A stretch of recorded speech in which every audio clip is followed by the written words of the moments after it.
ঢাকা দিবস উপলক্ষে আজকের এই সাইকেল র্যালি, আজকের এই উদ্বোধনী অনুষ্ঠানের সভাপতি ঢাকা দক্ষিণ সিটি কর্পোরেশনের মাননীয় প্রশাসক, জনপ্রিয় জননেতা, যাকে ঘিরে আগামী ঢাকাবাসী স্বপ্ন দেখছে একটি সুন্দর, একটি নিরাপদ ঢাকাকে গড়ে তোলার।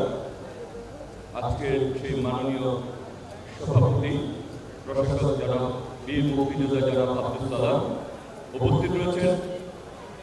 ঢাকার আরেকটি সন্তান, ঢাকার সাথে মাননীয় সংসদ সদস্য, সাবেক ছাত্রনেতা, যুবনেতা, বর্তমান জনপ্রিয় জননেতা জনাব হামিদুর রহমান হামিদ উপস্থিত রয়েছেন। ঢাকা দক্ষিণ সিটি কর্পোরেশনের সচিব সহ অন্যান্য প্রশাসনিক কর্মকর্তা, আয়োজনে যারা অংশগ্রহণ করেছে, সাইক্লিং সংগঠনের বিভিন্ন পর্যায়ের কর্মকর্তাবৃন্দ, অংশগ্রহণকারী বৃন্দ এবং সম্মানিত সাংবাদিক বৃন্দ, সবাইকে আমি অনেক অনেক শুভেচ্ছা এবং ভালোবাসা জানাচ্ছি।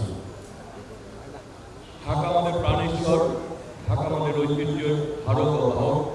ঢাকাকে ঘিরেই আগামীর বাংলাদেশ, আগামীর পথ। এই ঢাকাকে আমরা একটি নিরাপদ ঢাকা চাই, ঢাকাকে একটি পরিচ্ছন্ন এবং বাসযোগ্য ঢাকা চাই। সেই প্রত্যয়ে মাননীয় প্রধানমন্ত্রী জনাব তারেক রহমানের নেতৃত্বে আজকে মাননীয় প্রশাসক জনাব আব্দুল সালাম ভাইয়ের নেতৃত্বে আগামী ঢাকা গড়ে তোলা হচ্ছে। যে ঢাকায় প্রতিটি নাগরিক নিরাপদ থাকবে, প্রতিটি নাগরিকের জন্য একটি স্বাচ্ছন্দ্য পরিবেশ থাকবে।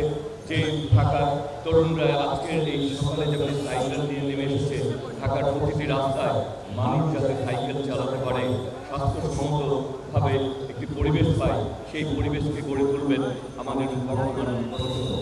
আমরা চাই আমাদের তরুণ সমাজ সকল ধরনের মাদক থেকে মুক্ত হয়ে তাদেরকে গড়ে তুলে তাদেরকে স্বাস্থ্যসম্মত একটি পরিবেশ আমরা নিশ্চিত করার মাধ্যমেই আমরা এরকম সাইকেলে আজকে ঢাকা দিবস উপলক্ষে এই সাইকেল র্যালির আয়োজন করা হচ্ছে। আমরা চাই ঢাকার প্রতিটি এলাকা, প্রতিটি রাস্তা সাইকেল চলার জন্য একটি নিরাপদ সড়ক হিসাবে গড়ে তুলব। আমরা চাই আগামী ঢাকাকে গড়ে তুলতে এবং সে তার নেতৃত্বে দিবেন আজকের প্রশাসক। আমরা চাই ঐক্যবদ্ধভাবে আগামী এই ঢাকা গড়ে তোলার মাধ্যমে আমরা আগামীর বাংলাদেশকে গড়ে তুলে আমরা বাংলাদেশকে আমাদের মাননীয় প্রধান তারেক রহমানের নেতৃত্বে একটি এগিয়ে নিয়ে যাব সেই ঢাকার। তাই আজকে একটি নিরাপদ, একটি সুন্দর, একটি পরিবেশ বান্ধব এবং নাগরিকদের উপযোগী করে ঢাকা সিটি গড়ে উঠবে, সেই প্রত্যাশা রেখেই আজকের এই র্যালির শুভ উদ্বোধন ঘোষণা